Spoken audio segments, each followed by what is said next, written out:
가정의 달에서 떡을 하려고 했는데 지난주에 이제 우리 전사님 어머니 김매실 집사님께서 떡을 하시는 바람에 이번 주에 떡을 했습니다. 많이 했습니다, 여러분. 많이 갖다 놓고 수시로 드시면 좋겠습니다. 자, 여호수아 5장입니다. 우리 1절부터 마지막 절까지 한 절씩 교독하시고 마지막 절을 같이 읽겠습니다. 여호수아 5장 한 절씩 교독하겠습니다. 제가 먼저 읽겠습니다. 요단 서쪽의 아모리 사람의 모든 왕들과 해변의 가나안 사람의 모든 왕들이 여호와께서 요단물을 이스라엘 자손들 앞에서 말리시고 우리를 건너게 하셨음을 듣고 마음이 녹았고 이스라엘 자손들 때문에 정신을 잃었더라. 그때 여호와께서 여호수아에게 이르시되 너는 이스라엘 자손들에게 다시 하라 하시니 여호수아가 부싯돌로 칼을 만들어 할례산에서 이스라엘 자손들에게 할례를 행하니라. 여호수아가 할례를 이것이 애굽에서 나온 모든 백성 남자 모든 군사는 애굽에서 나온 광야길에서 쳤는데 그 나온 백성은 다 할례를 받았으나 다만 애굽에서 나온 후 광야길에서 난 자는 할례를 받지 못하였음이라. 이스라엘 자손이 여호와의 명령을 청정하지 아니하므로 여호와께서 그들에게 대하여 맹세하사 그들의 조상들에게 맹세하여 우리에게 주셨다. 그 적과 그 이르는 땅을 그들에게 보지 못하게 하시매 애굽에서 나온 그 군사들이 다 멸절하기까지 40년을 광야에서 헤매었더니 그들의 대를 잇게 하신 이 자손에게 여호수아가 할례를 행하였으니 길에서는 그들에게 할례를 행하지 못하였으므로 할례 없는 자가 되었음이더라. 또 그 모든 백성에게 할례 행하기를 마치매 백성이 진중 발각으로 되어오르며 낫기를 기다릴 때에 여호와께서 여호수아에게 이르시되 내가 오늘 애굽의 수치를 너희에게서 떠나가게 하였다 하셨으므로 그곳 이름을 오늘까지 길갈이라 하느니라. 그 이스라엘 자손들이 길갈에 지쳤고 그날 14일 전에는 여리고 편에서 소리를 듣겠으며 6월절 이튿날에 그 땅에 소산물을 먹되 그날에 무교병과 볶은곡식을 먹었더라. 또 그 땅에 소산물을 먹은 다음 날에 만나가 졌으니 이스라엘 사람들이 다시 만나를 얻지 못하였고 그의 가나안 땅에서 술을 먹었더라. 여호수아가 여리고 가까이에 이르렀을 때 눈을 들어본즉 한 사람이 칼을 빼어 손에 들고 마주 서 있는지라. 여호수아가 나아가서 그에게 묻되 너는 우리를 위하느냐 우리의 적들을 위하느냐 하니 그가 이르되 나는 여호와의 때 대적으로 지키고 왔느니라. 여호수아가 얼굴을 땅에 두고 엎드려 절하고 그에게 이르되 내 주여 주에게 무슨 말씀을 하려 하시나이까. 여호와의 군대 대장이 여호수아에게 이르시되 내 발에서 신을 벗으라. 내가 선 곳은 거룩하니라 하니 여호수아가 그대로 행하니라. 아멘. 우리 옆에 계신 분과 함께 인사하겠습니다. 주님의 이름으로 사랑합니다.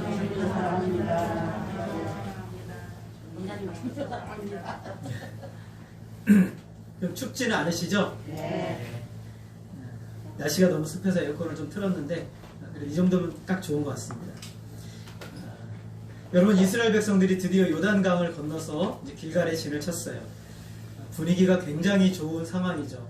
여러분이 이렇게 강이 하나님의 기적으로 갈라지는 걸 한번 봤으면 깜짝 놀라 기절을 초풍을 할 거예요. 그죠? 근데 얼마나 기분이 좋겠어요. 이제 이 세상은 다 내 것이고 내가 다 얻었을 것이다 라고 생각할 좋은 기회가 왔어요. 요단강을 건너서 길갈까지가 3km, 그리고 길갈이라는 이스라엘 백성들이 있는 곳에서 여리고성까지가 3km입니다.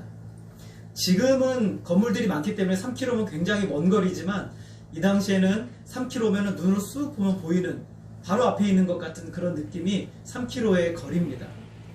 그러니 이렇게 올려다보면 여리고성이 보이는 것이죠. 지금 그런 상황이 바로 적진 코앞에 있는 거예요. 하나님의 놀라운 기적으로 요단강을 건넌 이스라엘 백성들의 사기는 하늘을 찌를 듯 합니다. 거기에다가 적의 상태는 어떠냐면 오늘 우리가 읽은 1절의 말씀에 보면 제가 한번 읽어보겠습니다. 요단 서쪽의 아모리 사람의 모든 왕들과 해변의 가나안 사람의 모든 왕들이 여호와께서 요단물을 이스라엘 자손들 앞에서 말리시고 우리를 건너게 하셨음을 듣고 마음이 녹았고 이스라엘 자손들 때문에 정신을 잃었더라. 마음이 녹고 정신을 잃어버렸어. 그러니까 지금 전쟁을 하려고 하지를 않는 거예요. 싸우려는 전의를 다 상실해버린 상태가 지금 가나안 백성들의 상태라는 거예요. 너무나 놀랍죠. 물이 25km가 물이 완전히 말라버렸으니 그 앞에서 파수꾼들은 아마 기절했을 겁니다. 거기서 한 번도 이렇게 범람하는 시기에 배를 타고 건너오기도 힘든 시기인데 완전히 물을 갈라서 땅을 말라서 하나님께서 이스라엘 백성들 그 200만 명이 건너오는 모습을 보기만 해도 두려운 거죠. 그러니까는 가나안 족속들이 그야말로 두려움에 빠졌습니다. 완전한 기회. 여러분, 우리도 이런 때가 있잖아요. 하나님이 진짜 탄탄대로를 열어주셔서 하나님이 완전히 그냥 주신 기회예요. 정말 좋은 기회입니다. 그냥 딱 잡아먹기만 하면 되는 그런 상황이에요. 그런데 하나님께서 이렇게 중요한 시점에서 멈춰라! 그렇게 그냥 스톱 하시는 거예요. 멈추라고 하시는 거예요. 기가 막힐 노릇이죠. 지금 들어가서 얻으면 다 얻을 것 같은데 하나님이 멈추라고 하십니다. 2절 말씀 우리 같이 한번 읽어보겠습니다. 2절 시작. 그때 여호와께서 여호수아에게 이르시되 너는 부싯돌로 칼을 만들어 이스라엘 자손들에게 다시 할례를 행하라 하시매. 이스라엘 백성들에게 할례를 행하라는 것은요, 쉽게 말하면은 무장을 해제하라 라는 말이에요. 남자들은 할례를 받으면 적어도 3일 동안은 아무것도 못합니다. 아무것도 할 수가 없어요. 그야말로 고통스러운 3일의 시간을 보내야만 하는 그런 상황인데, 그야말로 하나님께서는 너 지금 무기 든 거 내려놔, 이 얘기를 하는 겁니다. 너 지금 달려가라고 하는 거 내려놔, 이렇게 하나님께서 말씀하시는 거예요. 할례는 아브라함 때 명하신 거예요. 한 700년 전에 하나님께서 아브라함에게 처음으로 할례를 명하셨거든요. 이 할례는 두 가지 중요한 의미가 있어요. 첫 번째는 무엇이냐면 너는 이제 내 거다 라는 거예요. 하나님께서 너는 내 백성이야 라고, 세상에 수많은 사람들 중에 하나가 아니라 너는 아주 특별하게 내가 구별하여 선택한 나의 백성이다 라는 것이 첫 번째 할례의 의미예요. 두 번째 할례의 의미는 무엇이냐면 너는 이제 내 백성을 되었으니 나를 닮은 삶을 살아야 된다 라는 거예요. 그래서 순종하는 삶을 살으라는 표시가 할례예요. 그래서 이 아브라함으로부터 시작된 모든 이제 그의 후손들 이스라엘 백성들은 할례를 행하여서 나는 하나님의 백성이라는 선민의식, 그리고 하나님의 말씀에 순종하며 살아가야 되는 거룩한 백성이라는 그런 존재의식을 가지고 살아가는 게 바로 할례예요. 그러니 이 할례가 굉장히 중요한 것이죠. 이건 정말 중요한 거예요. 그런데 이제 이스라엘 백성들이 출애굽을 한 다음에 출애굽 1세대들이 가데스 바네아라는 곳에 왔어요. 거기서 12명의 정탐꾼을 가나안 땅으로 보내서 갔다가 40일 동안 돌고 왔는데, 그 중에 10명의 정탐꾼이 그 땅이 너무 좋긴 한데 우리는 차지할 수 없다. 그 땅의 아낙 자손들은 기골이 장대해서 우리보다 키는 아마 우리 2배는 될 건데 이 사람들에 비하면 우리는 메뚜기와 같아서 우리는 반드시 질 것이다 라고 이야기를 하는 거예요. 그러니까 200만 명이 그날 밤에 밤새도록 울고 통곡하며 하나님이 우리를 여기에 내보내서 광야에서 죽게 하시려나 보다, 차라리 우리는 애굽으로 다시 돌아가자, 이렇게 한 거예요. 그러니까 하나님이 진노하셔서 그래, 그러면 너희들 진짜 광야에서 다 죽어봐 해가지고 38년 동안 이스라엘 백성들을 광야에 돌리세요. 그래서 출애굽 1세대들은 다 죽어요. 근데 중요한 게 무엇이냐면 이 가데스 바네아 사건 이후로 하나님이 할례를 받지 못하게 하십니다. 할례를 못 받았어요. 38년 동안 이스라엘 백성들은 아무도 할례를 못 받아요. 이미 출애굽 1세대들은 다 받았지만 그들의 자녀들은 할례를 못 받은 거예요. 제가 아까 할례는 어떤 의미가 있다고 그랬죠? 하나님의 백성, 하나님의 백성다운 순종이에요.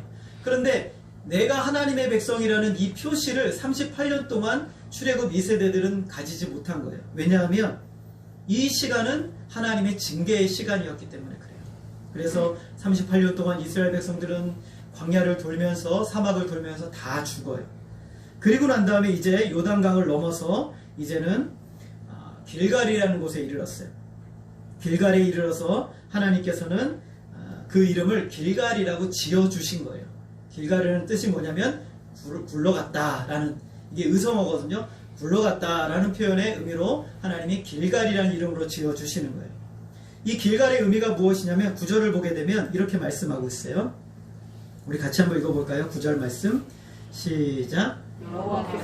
여호수아에게 이르시되 내가 오늘 애굽의 수치를 너희에게서 떠나가게 하였다 하셨으므로 그곳 이름을 오늘까지 길갈이라 하느니라. 어떤 수치를 떠나가게 했냐면 애굽의 수치를 떠나가게 했다라는 거예요. 여러분, 이스라엘 백성들 출애굽한 지 지금 몇 년 됐을까요? 40년 됐죠. 40년. 40년 됐어요. 그러면 이미 애굽의 수치는 다 떠나갔어야 되는데 뭐가 있냐면 그 백성들 속에 아직 애굽이 남아있는 거예요. 애굽에. 그 속에 애굽이라는 존재가 아직 남아있는 거예요.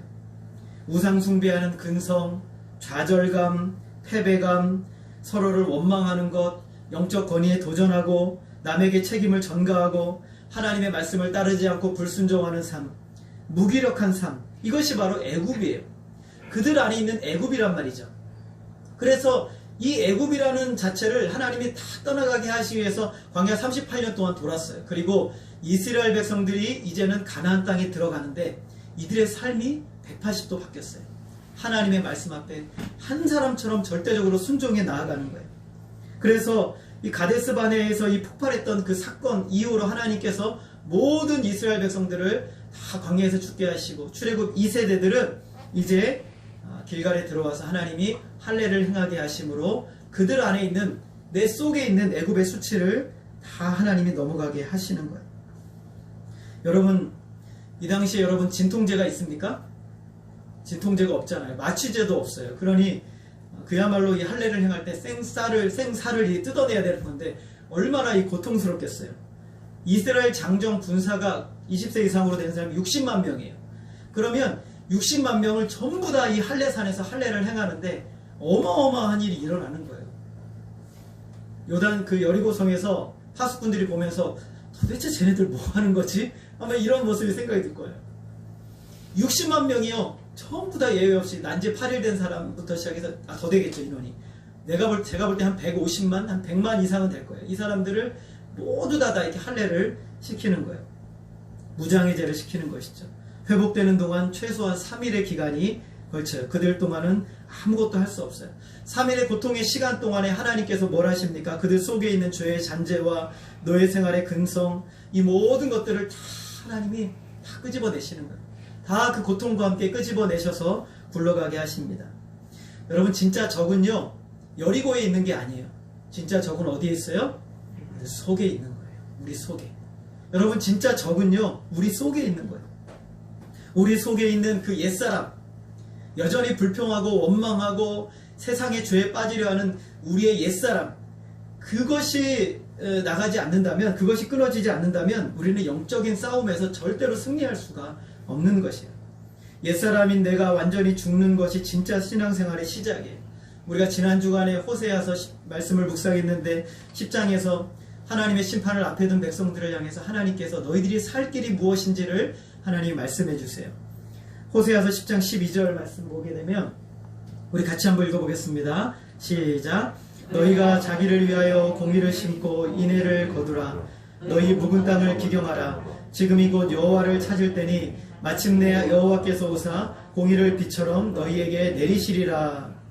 하나님께서 지금 이스라엘 백성들을 살 길을 요거밖에 없다고 말씀하세요. 뭐냐 하면 심고 기경하고 그리고 거두고 기경하라고 말씀하세요.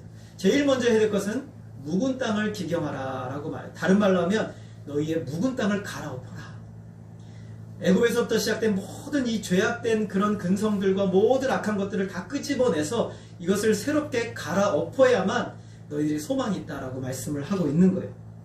오래된 묵은 땅 400년 아니 그 후로도 40년 그 이상 된 이스라엘 속의 오래된 묵은 땅을 하나님께서 이 가나안 땅 길갈이라는 곳에서 완전히 갈아엎으시는 거예요. 갈아엎으시는 순간이 되는 거예요. 그래서 이스라엘 백성들 제일 처음 했던 것은 그들 안에 있는 옛사람을 갈아엎는 하나님의 백성다운 모습으로 갈아엎으시는 할례를 명하세요. 여러분, 만약에 이 3일 동안 끙끙대며 앓고 있을 때 여리고성에 있는 군사들이 이때다 하고 쳐들어오면 어떻게 되는 거예요? 어떻게 되는 거예요? 이스라엘 백성들은 이때 다 끝난 거예요. 하나님께서 적진 한 군데다 갖다 놓고 할례를 무장해제를 시켰어요. 이게 어떻게 이런 일이 있을 수가 있나 몰라요. 여러분, 신앙생활하다 이런 일이 있잖아요. 하나님이 이미 우리를 가운데 딱 집어넣어 놓으셨어요.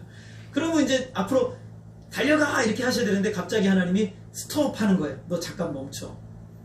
그러면 안 돼요. 적군은 지금 나를 노려보면서 막 치려고 하고 있는데 멈추면 안 되잖아요.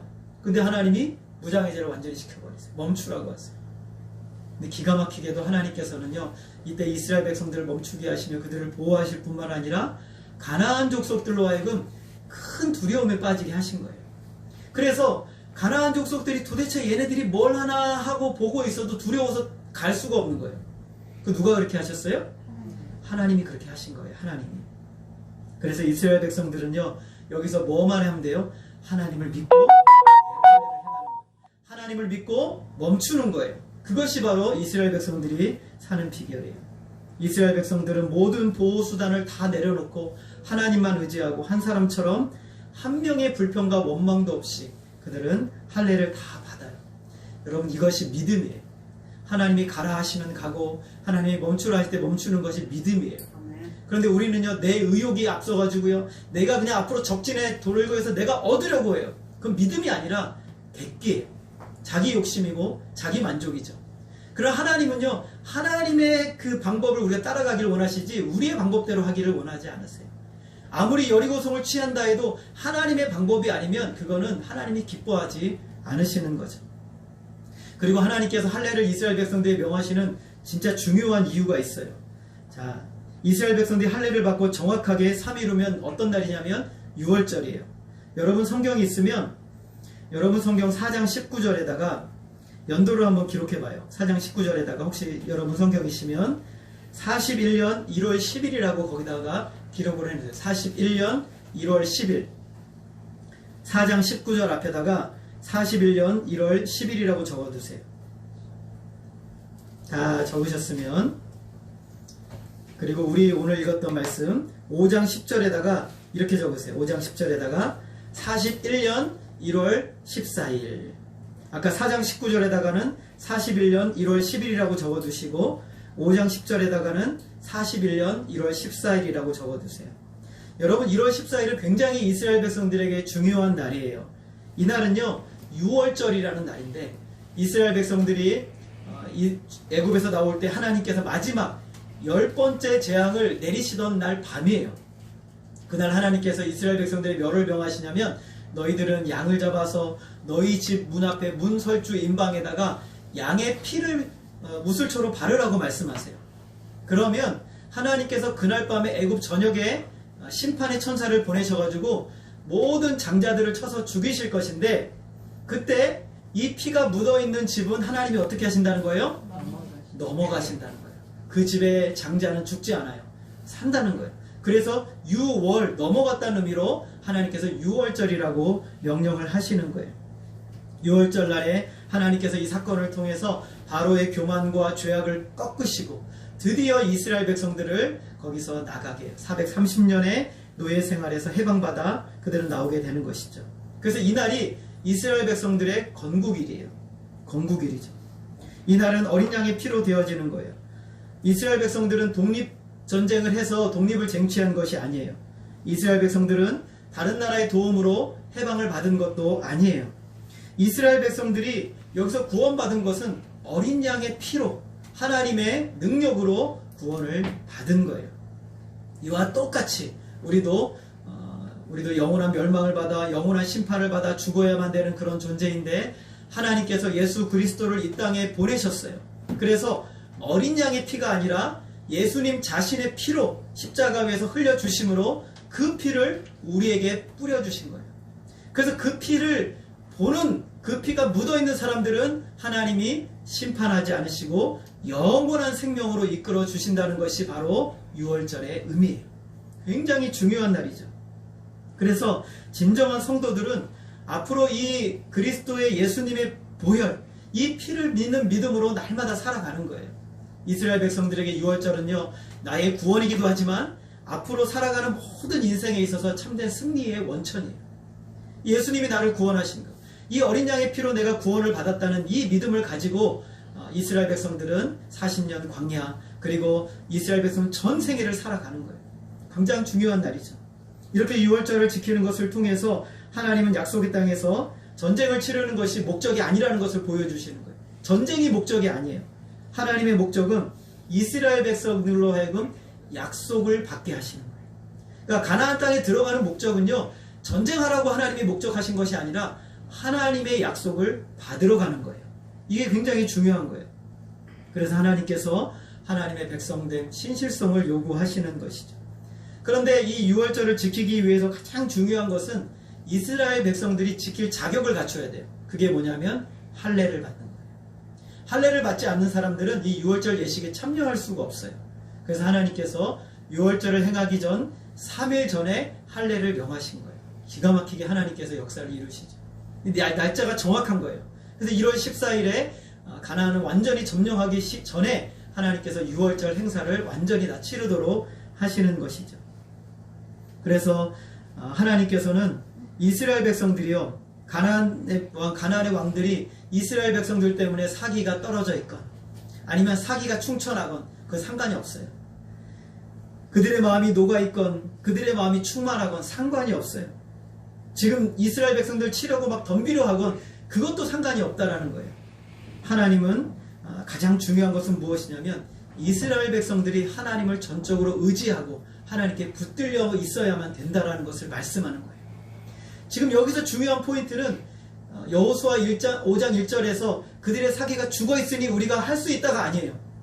그들의 사기를 죽이신 분도 하나님이시고 그들의 사기를 높이신다면 그것도 하나님이 하시는 거예요. 중요한 거는 그 상황이 어찌하든지 간에 하나님의 백성은 뭐 하라는 거예요?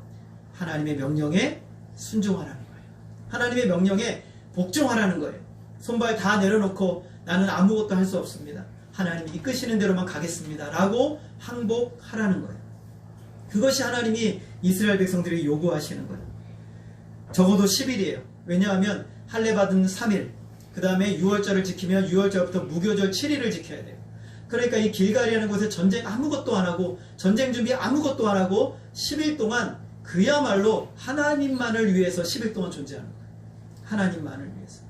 하나님 예배하기 위해서 할례를 미리 받았죠. 3일 전에.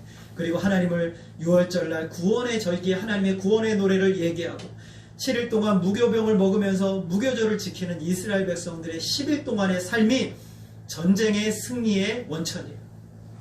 여러분, 이것이 전쟁의 승리의 원천이에요. 여러분, 어떻게 우리가 이 세상에서 영적인 싸움에 싸울 수 있어요? 여러분이 그냥 내가 힘을 합쳐 하면 되는 게 아니라 우리는 전쟁의 승리의 원천을 붙들어야 돼요.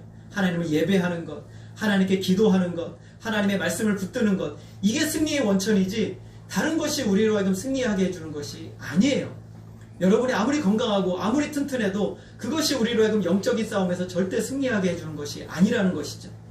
그래서 백성으로서의 준비, 하나님을 예배하고 하나님께 드려지는 이 삶이야말로 진짜 가나안 땅을 얻는 비결이라는 걸 하나님 보여주세요. 그리고 11절과 12절, 우리 11절 말씀 한번 같이 읽어보겠습니다. 시작.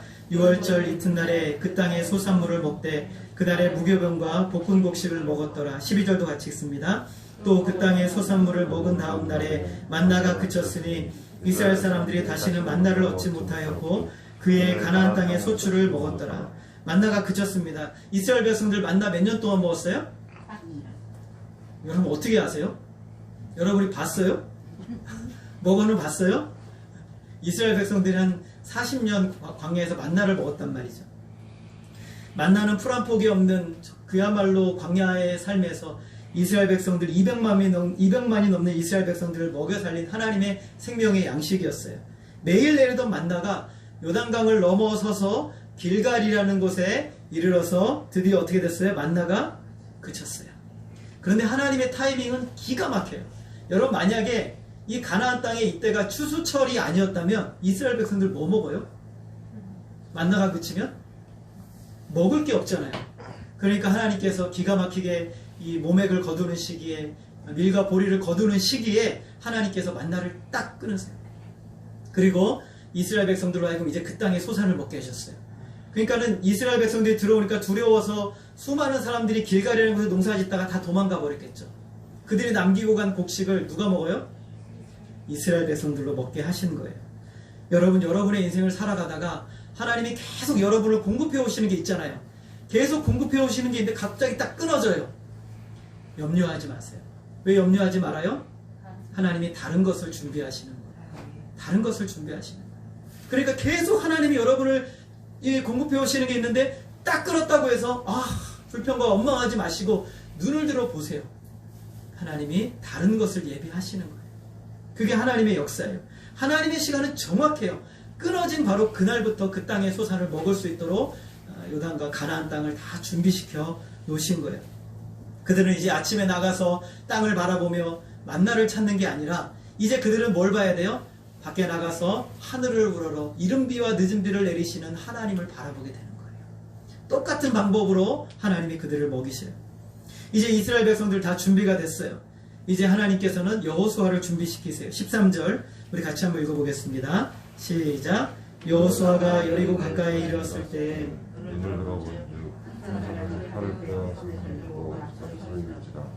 여호수아가 나아가서 그들에게 묻되 너는 우리를 위하느냐 우리의 적들을 위하느냐 하니, 여러분 여호수아가 지금 어디 앞까지 갔어요? 여리고성 앞에까지 갔어요. 왜 갔어요? 혼자서?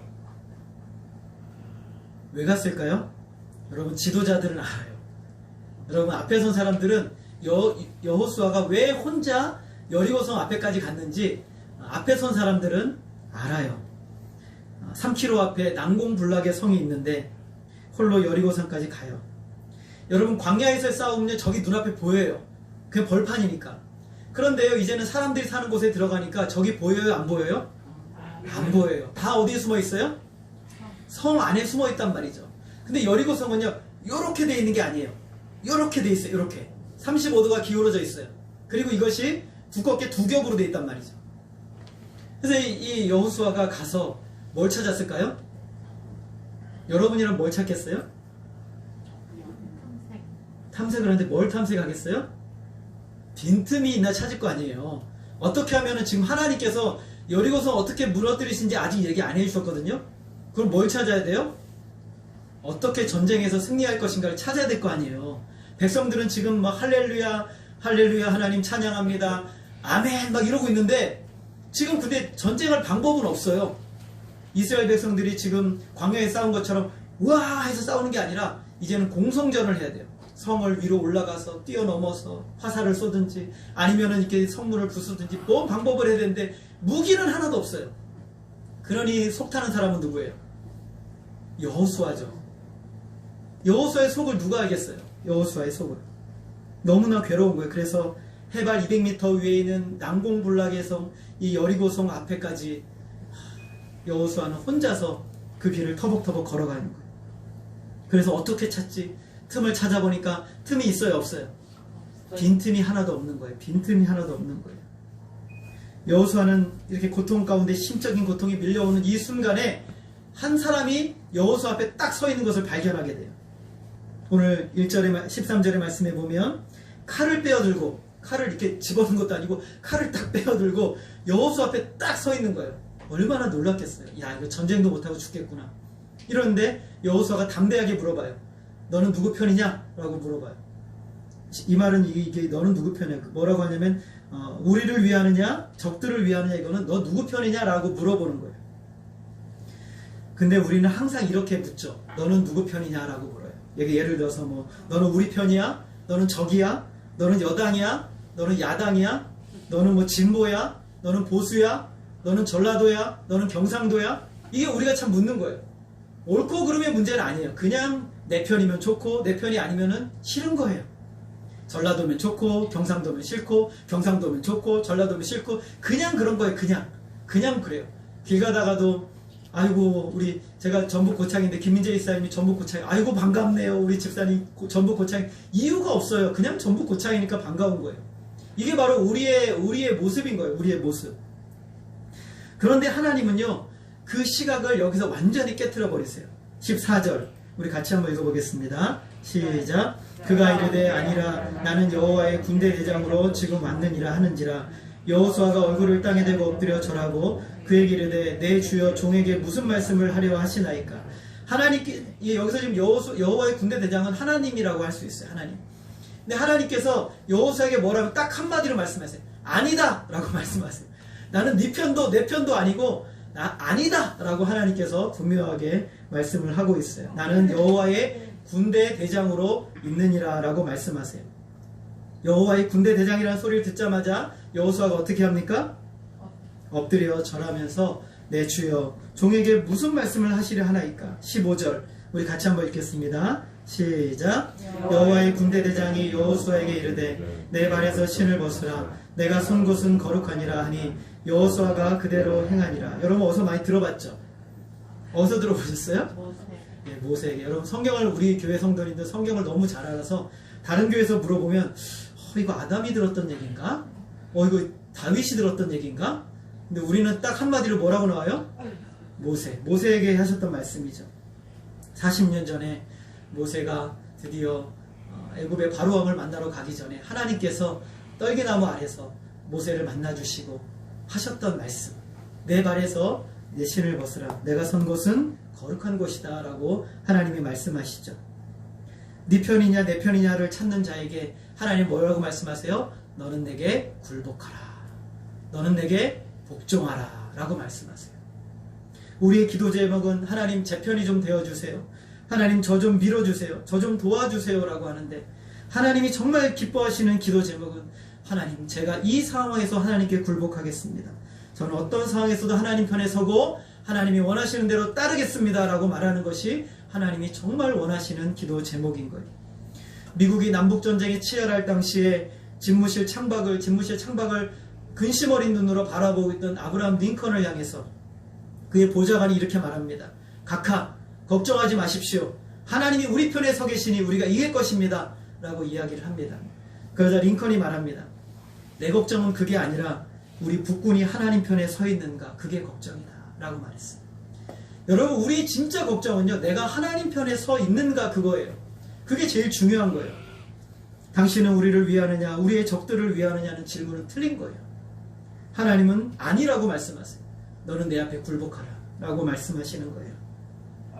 예루살렘이 성전이 있다고 해서 이스라엘 백성들이 율법을 가지고 있다고 해서 이스라엘 백성들이 놀라운 기적을 경험하고 있다고 해서 그것이 바로 하나님이 여전히 그들의 편이 되신다는 확실한 보증이 아니라는 거예요. 요단강이 갈라졌다고 해서 그들이 하나님이 그들 편에 서 계시다고 말할 수 없다라는 거예요. 가장 중요한 것은 그들이 하나님 편에 서 있는가. 그 증거를 어떻게 할 수 있어요? 하나님이 말씀하시면 꼬꾸라치는가. 하나님이 말씀하시면 거기에 순종하는가. 그것이 증거예요. 그것이 증거라는 거예요. 38년 동안 왜 이스라엘 백성들로 하여금 6월절을 지키라고 말씀 안 하셨어요? 그들은 하나님을 거역한 족속, 반역한 족속이기 때문에 그들을 징계하시는 과정인 거예요. 하나님은 도깨비 방망이 같은 분이 아니에요. 우리가 하나님을 절대적으로 신뢰하고 의지하고 순종하는 백성이 되라고 말씀하세요. 이 전쟁은요 국가 간의 전쟁이 아니에요. 하나님께서 죄악된 가나안 족속들을 심판하시는 거예요. 인간의 전쟁이 아니라는 거예요.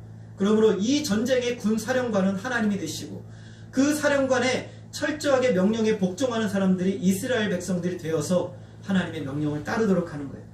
그래서 백성들은 군사령관을 위해 싸워요. 여러분이 지금 주인이 되어 다스리고 있는 한 하나님은 여러분을 다스릴 수가 없어요.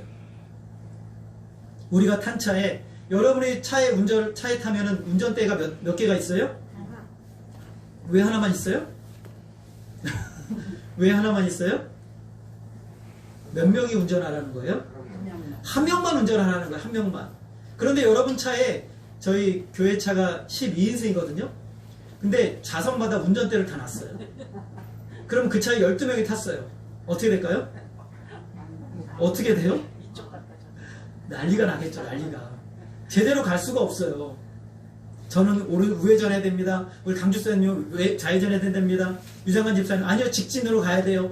막 자기가 운전대를 자꾸 흔들어 봐요. 그 차가 어떻게 되겠어요? 오도 가도 못하는 것이죠.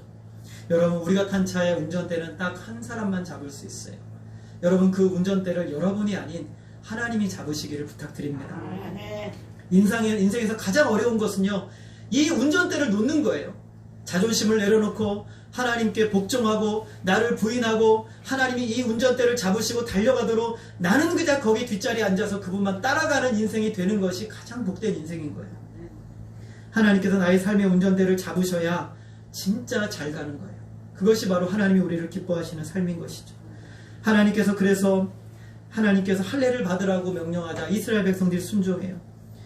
이스라엘 백성들이 6월절을 지키라고 하는 말에 그들은 순종합니다.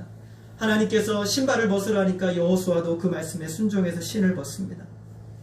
그것 아니면 길갈에서 더 못 나아가는 거예요. 길갈에서 더 못 가요. 그러면 시간이 좀 지나면 여리고성에 있는 백성들이 알겠죠. 쟤네들 전쟁 못할 거다. 그럼 어떻게 하겠어요? 그때는 총칼 들고, 총은 없겠죠. 칼 들고 무기 들고 와가지고 이스라엘 백성들 쳐요. 그럼 이스라엘 백성들이 이길까요? 못 이기죠. 이스라엘 백성들은 그야말로 전멸되는 거예요. 길갈에서 끝난 인생으로 끝나는 거예요. 그것이에요. 그러나 하나님께서는 여기서 멈추게 하시고 진짜 승리의 원천이 하나님께 있음을 그들로 하여금 배우도록 하시는 거예요. 여호수아는 이스라엘을 향한 무거운 책임감도 하나님께 다 드렸어요. 하나님이 하십시오라고 하면서 모든 책임감도 다 드렸어요. 200만이 넘는 이스라엘 백성들을 여기까지 와서 이제 싸워야 되는데 두려움과 염려가 얼마나 컸겠어요. 그러니까 오늘 성경에서는 자세히 안 나오지만 여리고성 앞에까지 갔다는 것만으로도 그의 두려움과 염려가 얼마나 컸는지 알 수가 있는 거예요. 여러분, 여호수아가요 건강검진 한번 안 받아봤지만 그 속이 어떻게 됐겠어요? 뭐 관절염에, 고혈압에, 뭐 스트레스에, 그리고 뭐 온갖 고지혈증, 뭐 별게 다 있었을 거예요. 온갖 병이 다 있었을 거란 말이죠. 그런데 지휘권을 넘겨드리는 순간 여호수아의 마음이 어땠을까요? 내게 강 같은 평화, 내게 강 같은 평화.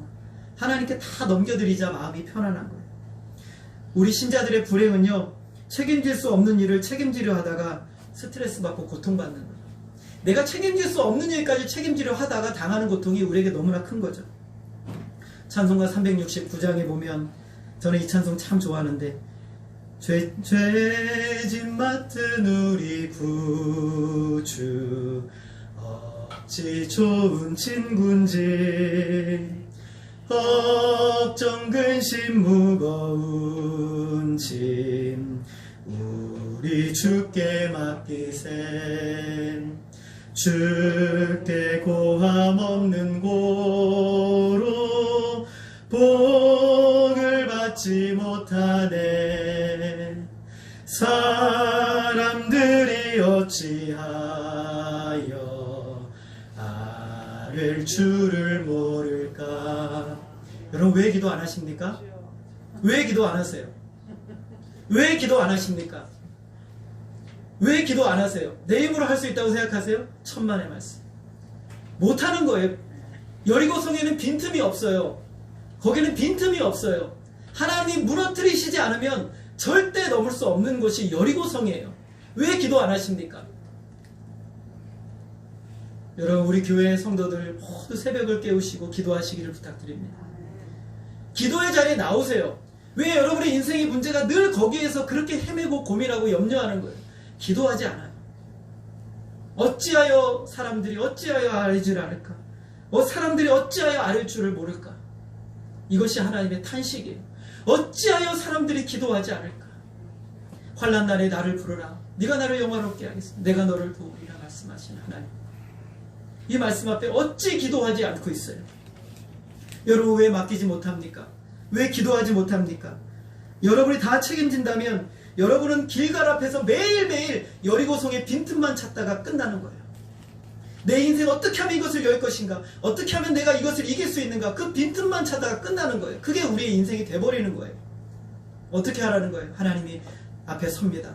네 발에서 네 실을 벗어라. 네가 할 수 있는 모든 방법, 너의 계획, 너의 경험 다 내려놓아라. 이제부터 내가 지휘한다. 하나님을 따라가라고 말씀하고 있는 겁니다. 그 성은 하나님이 무너뜨려 주셔야만 되는 거예요. 문제 앞에 가서 여호수아는 여리고 위에 칼을 들고 계신 하나님의 임재를 만났어요. 문제는 너무 큰데 우리가 너무 힘이 작아서 여러분 서러우십니까? 눈을 들어 산을 보니 나의 도움이 어디서 올까? 천지를 지으신 여호와에게서로다. 눈을 들어 산을 보니 그 높고 척척한 산, 그것을 바라보니 깝깝하고 답답합니까? 그 산을 밟고 그 위에 계신 여호와 하나님을 바라보십시오. 모든 만물을 창조하신 만군의 주 여호와 하나님을 바라보십시오. 바람과 풍랑 가운데 그것을 밟고 계신 우리 주님을 바라보십시오. 얼마나 기쁘고 반갑습니까? 그분이 바로 우리의 군사령관이 되시고 우리를 붙드시는 하나님이십니다. 여리고를 보고 기가 팍 죽었던 여호수아의 눈이 확 열렸어요.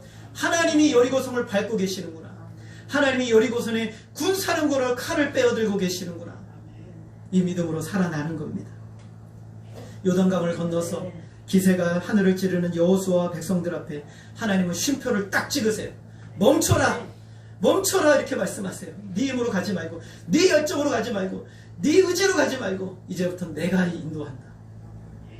할례를 행하라. 유월절을 지키라. 만나를 먹고 땅의 소산을 먹으라. 그리고 내 앞에 신을 벗고 무릎 꿇으라. 하나님이 말씀하십니다. 여러분, 진짜 높은 적은, 진짜 적은 여리고 성벽이 아니에요. 진짜 적은 우리 안에 있는 옛사람, 죄에 노예되어 있는 우리의 옛사람, 이것을 다 갈아엎기 전까지는 요단강을 건넜다 할지라도 여리고성을 얻지를 못하는 거예요.